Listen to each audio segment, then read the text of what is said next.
pada siang hari ini. Harapannya kita sama-sama membaca Bismillah. Bismillahirrahmanirrahim. Baiklah, untuk mempersingkat waktu, yang silakan untuk Bapak BD memberikan pembuka. Tidak ada yang disampaikan, silakan. Assalamualaikum warahmatullahi wabarakatuh. Waalaikumsalam warahmatullahi wabarakatuh. Mohon maaf Bapak Ibu sebelumnya mengganggu waktu Bapak Ibu di siang hari. Jadi kita pakai ini itu agak mirip sedikit juga karena posisi yang di samping. Jadi sebelum kita mulai lebih lanjut lagi Bapak Ibu, marilah kita mengucapkan puji syukur kita kepada Allah Subhanahu wa Ta'ala yang telah memberikan kita rahmat berupa rahmat kesehatan sehingga kita bisa berkumpul di tempat yang bahagia.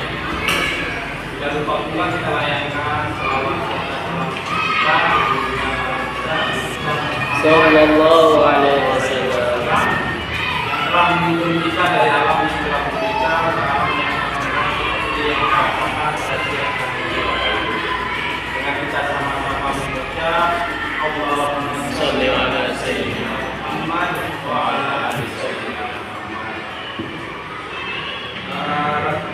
Calon guru penggerak Bu Maratun Sabaria dan Bapak Ibu guru sekalian yang saya hormati, pada kesempatan ini izinkan saya untuk memperkenalkan diri terlebih dahulu Bapak Ibu.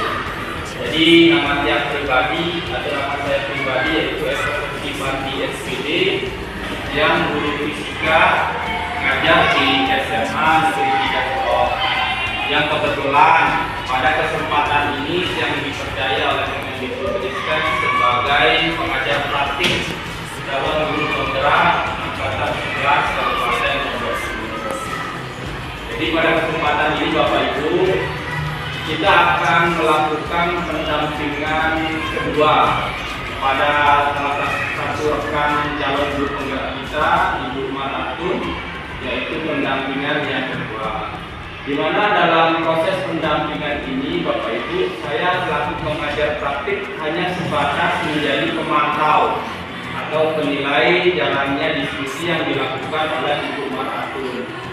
Jadi Ibu Maratun lah yang sebagai moderator, yang sebagai fasilitator atau narasumber dalam proses akan Ibu Maratun sebagai jalan guru penggerak akan memandu atau memfasilitasi Bapak Ibu dalam mengembangkan visi sekolah yang sudah ada, yang nanti akan dikembangkan, yang dikoreksikan dengan visi yang sudah dibuat oleh salah satu calon guru penggerak kita, Ibu Maratun. Nah, untuk menemukan satu benang merah, jadi apakah ada kaitannya atau apabila ada perubahan atau penambahan dari visi tersebut, nanti akan dilakukanlah yang namanya tindak lanjut diskusi pada kelompok oleh calon guru penggerak kita, yaitu Ibu Maratun Penggerak. Dan mohon Bapak Ibu pada murid di masa yang akan datang, itu jelas narasi besar yang kita akan diskusikan pada siang hari ini Bapak Ibu. Tentu saja mungkin dari saya Bapak Ibu kurang lebihnya dan mohon maaf untuk efisiensinya waktu, kita langsung serahkan aja kepada narasumber dalam proses memimpin fasilitasi diskusi yang kita lakukan pada siang hari ini. Dalam hal ini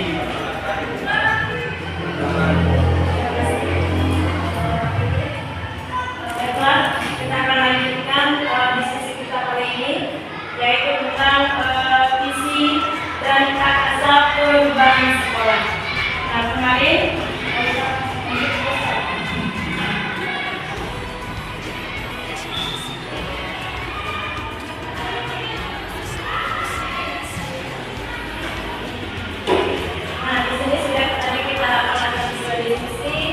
yaitu untuk menyusun suatu visi, baik visi yang ada di sekolah dan akan kita lakukan dengan visi yang kami pelajari di guru penggerak ini. Yang kedua, merumuskan kalimat kampung dan melihat visi sekolah sebelumnya. Yang ketiga, mengidentifikasi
Jadi guru.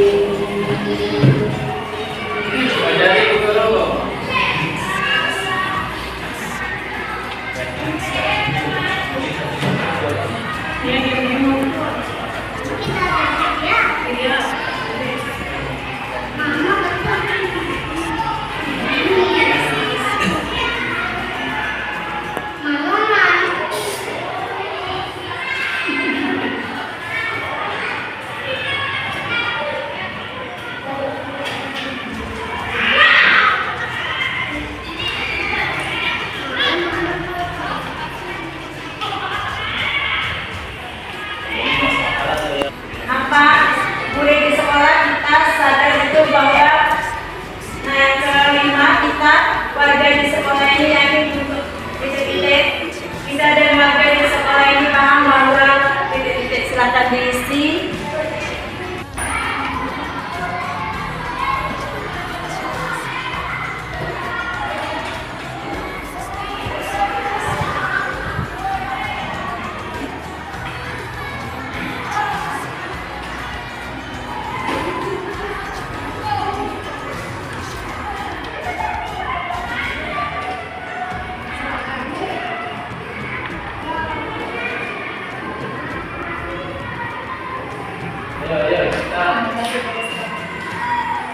Ya,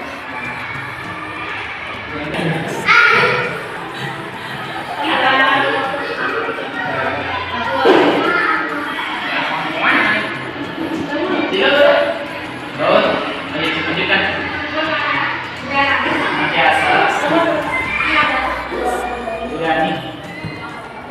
ya, nanti beri dia ngajar masih biasa.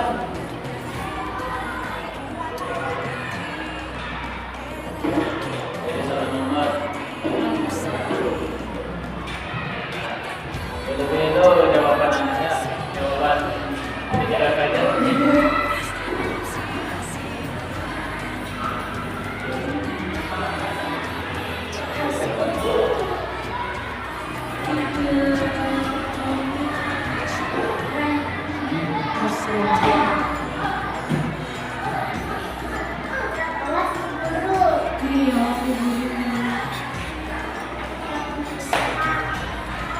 Kita warga di sekolah yakin, kita dan warga di sekolah ini paham bahwa sekalian pembangunan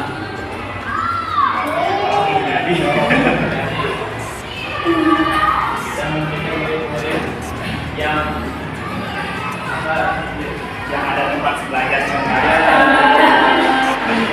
kita percaya bahwa murid adalah apa yang kita ajar, bukan disebut. Setelah kita mengutamakan sekolah.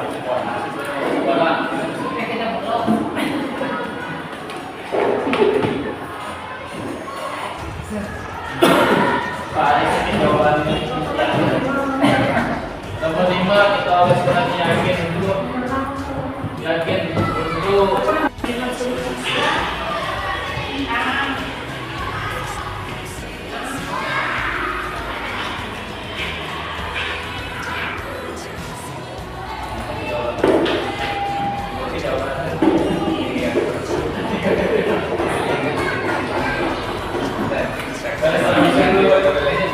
jauh lagi.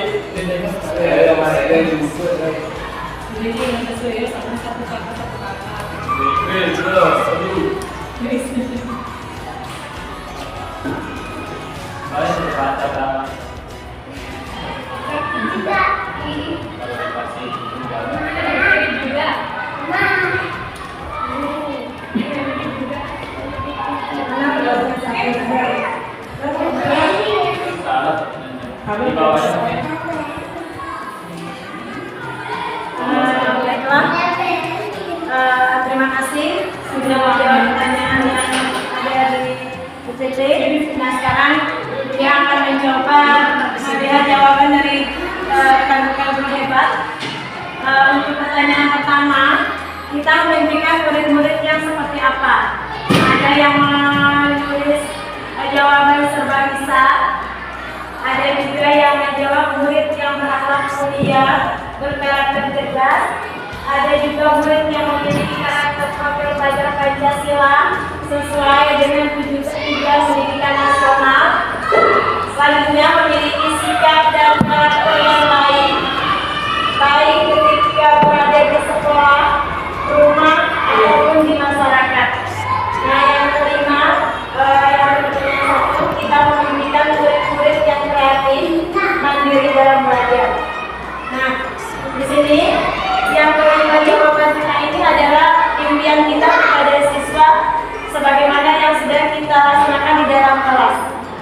Pertanyaan kedua, kita percaya bahwa murid adalah, untuk jawaban pertanyaan yang pertama, murid adalah individu yang memiliki keunikan masing-masing, di mana keunikan ini akan menjadi kehebatan mereka telah hingga harus diajar sejak ini.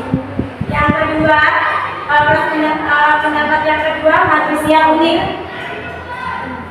Nah, yang selanjutnya, murid merupakan generasi yang dibutuhkan oleh negara. Selanjutnya, saya mempercayakan bahwa setiap siswa-siswi memiliki keunikan tersendiri yang bisa dikembangkan dan dibina sehingga menjadi siswa-siswi yang berkompeten. Selanjutnya, kita percaya bahwa murid adalah anak didik yang membutuhkan pendidikan yang baik dari seorang guru. Nah, kita lanjutkan untuk pertanyaan ketiga. Di sekolah kita mengutamakan kewajiban anak-anak, pendidikan yang bermakna untuk peserta didik merasa nyaman berada di sekolah. Di sekolah kita mengutamakan kenyamanan belajar dan pelayanan yang optimal untuk peserta didik. Selanjutnya, sikap dan karakter yang baik. Kemudian di sekolah kita mengutamakan kenyamanan belajar dan pelayanan yang optimal dalam pendidikan. Nah, untuk pertanyaan keempat, murid di sekolah kita sadar betul bahwa mereka datang ke sekolah untuk mendapatkan pembelajaran. Jawaban selanjutnya, mereka mampu. Jawaban selanjutnya, sekolah tempat mereka menuntut ilmu dan mengembangkan bakat dan minat mereka. Selanjutnya, siswa sadar akan posisi mereka berada di sekolah untuk memperbaiki pendidikan yang mengelola pendidikan yang layak. Selanjutnya, murid di sekolah kita sadar betul bahwa murid memiliki banyak karakter yang kita hadapi sebagai guru. Selanjutnya, pertanyaan kelima, kita warga di sekolah ini yakin untuk menjadikan siswa beruntung, mengutamakan keselamatan murid saat berada di sekolah, yakin untuk bisa menciptakan suasana belajar aman, nyaman, dan kondusif di sekolah. Selanjutnya, kami di sekolah yakin dapat menuntun dan membimbing murid agar dapat mencapai kebahagiaan. Selanjutnya, kita warga di sekolah yakin untuk saling menghargai antara guru dengan guru dan begitu juga dengan siswa. Untuk pertanyaan terakhir, kita dan warga sekolah ini paham bahwa tujuan pendidikan kita adalah untuk mencetak generasi yang gemilang, siswa akan sukses, setiap murid memiliki karakter dan keunikan. Saya sadar akan bakat dan kemampuan setiap anak. Selanjutnya, paham bahwa tujuan pendidikan untuk mencetak generasi yang bergemilang. Lanjut kesimpulannya, dari jawabannya, dari pertanyaan 1 sampai dengan 6, kesimpulannya dapat kita ambil adalah bahwa kita memberikan kebahagiaan atau kebebasan kepada siswa. Seperti yang sudah disebutkan ya, untuk pertanyaan 1, yaitu murid yang serba bisa, yaitu yang menjadikan murid sebagai generasi yang berkarakter dan cerdas. Ya, seperti yang ada visi kita sebelumnya. Jadi semua pertanyaan ini dari 1 sampai 6 yaitu berpusat kepada siswa dan untuk memerdekakan siswa, seperti yang sudah diajarkan pada pelajaran diajar Dewantara. Nah, visi sekolah sebelumnya, sebelum kita melaksanakan bedah visi kemarin, di perubahan visi kemarin, kita awalnya menggunakan visi sekolah dengan cerdas, terampil, dan religius. Nah, cerdas ini siswa yang memiliki kecerdasan baik intelektual maupun intelektual baik di bidang pendidikan maupun akademik. Terampil maksudnya di sini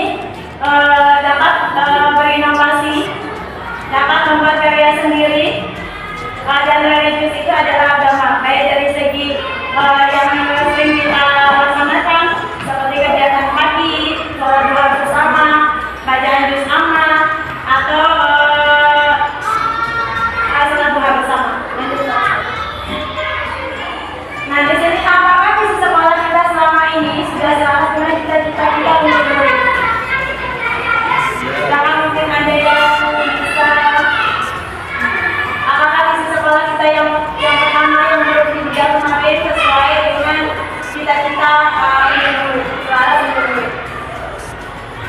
Baik dari segi religius. Oke, masuk ya. Assalamualaikum warahmatullahi wabarakatuh. Yang sebagai salah satu guru di SMA Pancor, dia mencoba menjawab dengan pertanyaan yang sudah dilontarkan, apakah visi sekolah kita selama ini sudah sesuai dengan cita-cita kita yang dengan murid?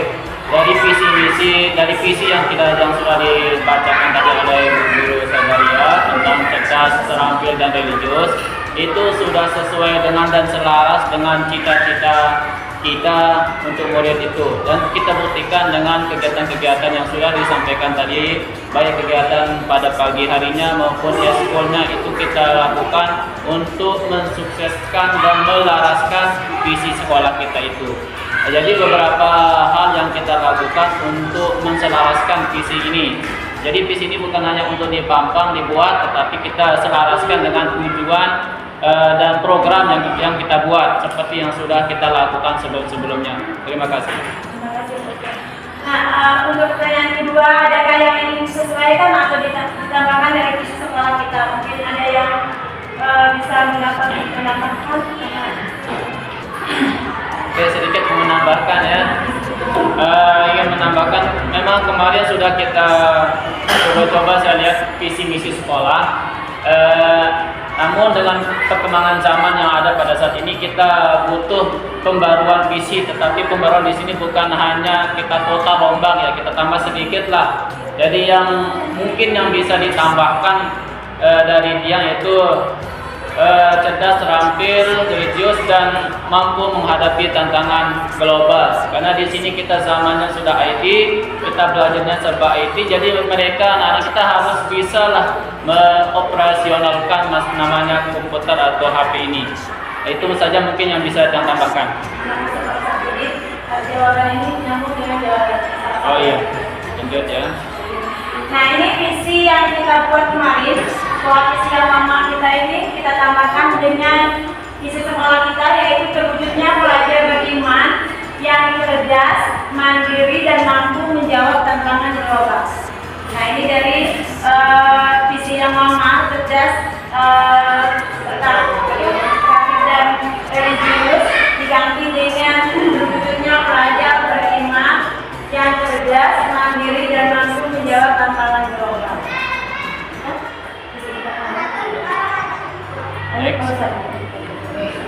Nah, sekarang kita lanjut ke sesi kedua, yaitu diskusi sikap dan perilaku murid, guru, kepala sekolah, serta orang tua yang mencerminkan visi yang dirumuskan.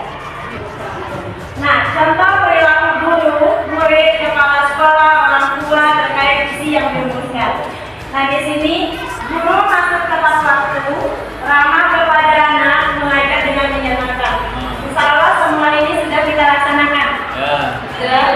Ramah kepada anak. Nah, bagaimana dengan murid?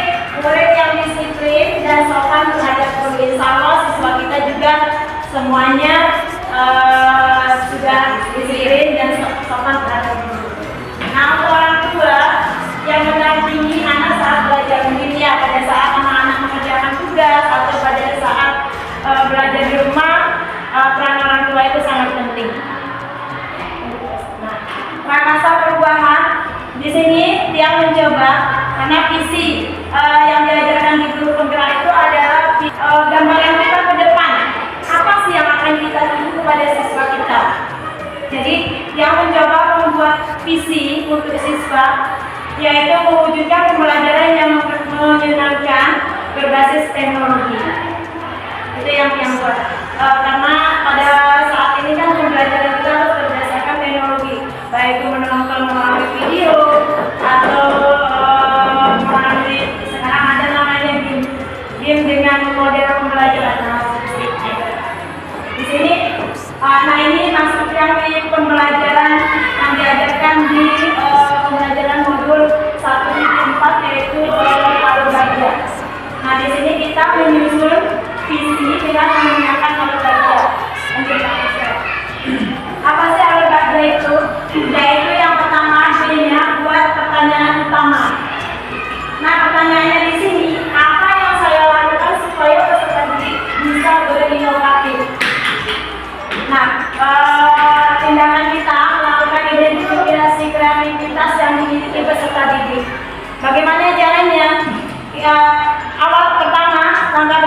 jenengan kita suruh dulu peserta didik untuk membuat media pembelajaran sendiri sesuai dengan materi ajarnya.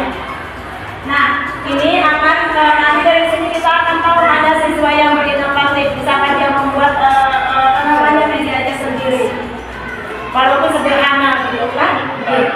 Yang kedua, menggali informasi tentang cara meningkatkan inovasi, baik melalui Google atau apa saja sekarang kan sudah ada internet.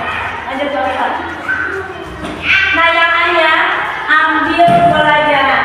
Di sini dia mengambil 3 pertanyaan. Yang pertama, aktivitas apa saja yang menurut peserta didik membuat mereka merasa berinovatif.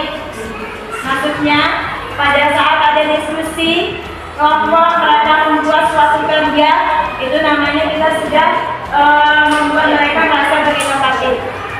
Yang kedua, situasi apa yang dapat kita lihat dalam pembelajaran yang meningkatkan inovasi peserta didik seperti tadi. Mereka bisa membuat media pembelajaran sendiri, baik misalnya tentang hujan atau apa bisa dibuat sendiri.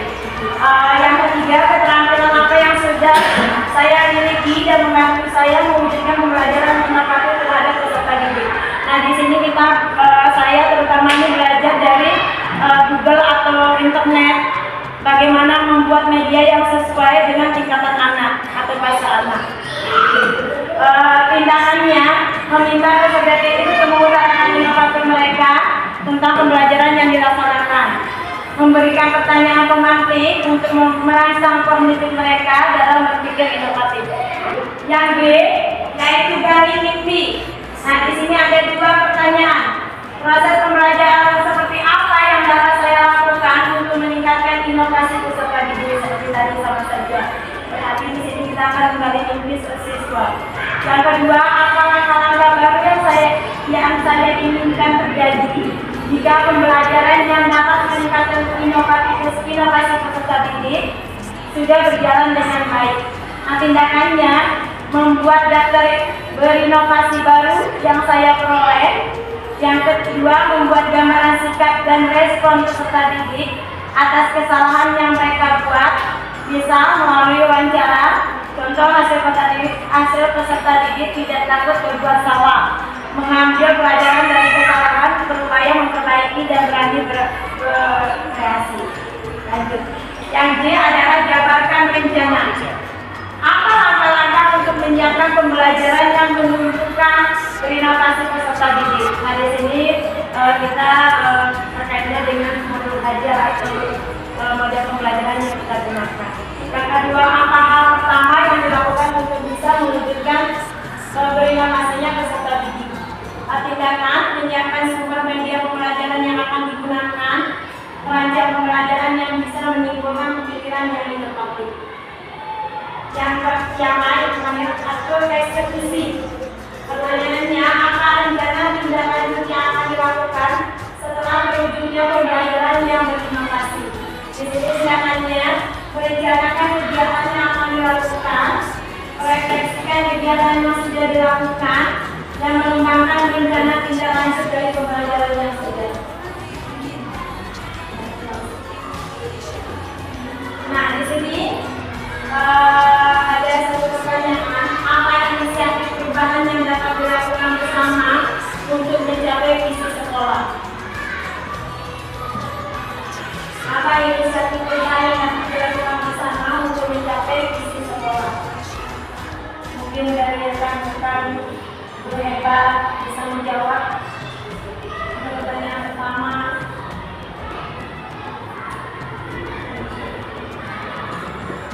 Setelah kita belajar bagian di atas suratnya ini, mungkin ada yang bisa menjawab. Sedikit Bapak.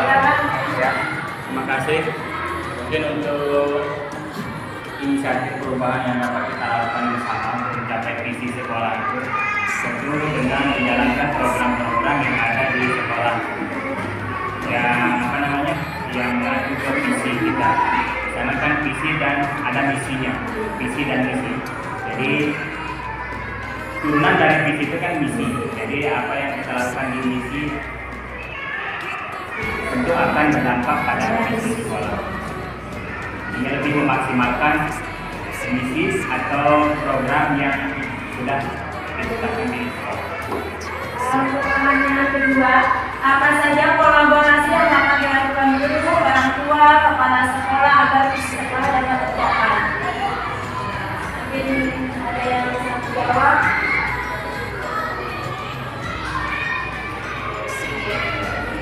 Silakan Bu Putri. Untuk kolaborasi ini mungkin banyak sekali ya, seperti misalnya contoh satu saja ketika anak dalam proses belajar ya itu sama apa di rumah. Di sini kan peran orang tua sangat penting.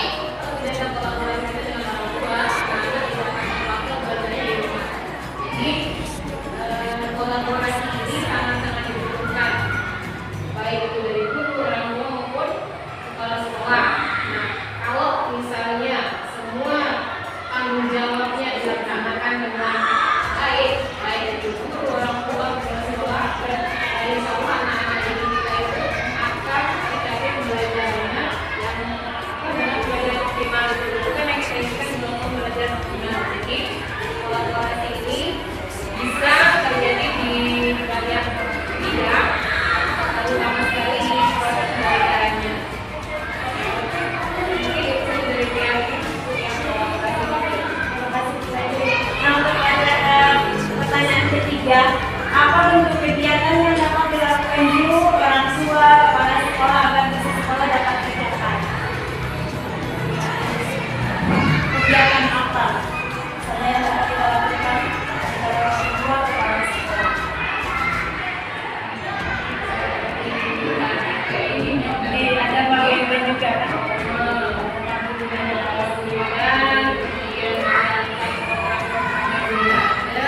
Dan juga melibatkan semua aspek yang ada di lingkungan sekolah.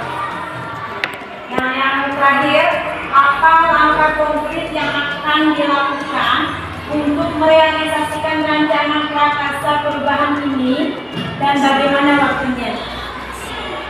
Nah, kita sedang menyusun visi yang baru nih, bagaimana prakarsa perubahan ini dapat dilaksanakan dan bagaimana waktunya.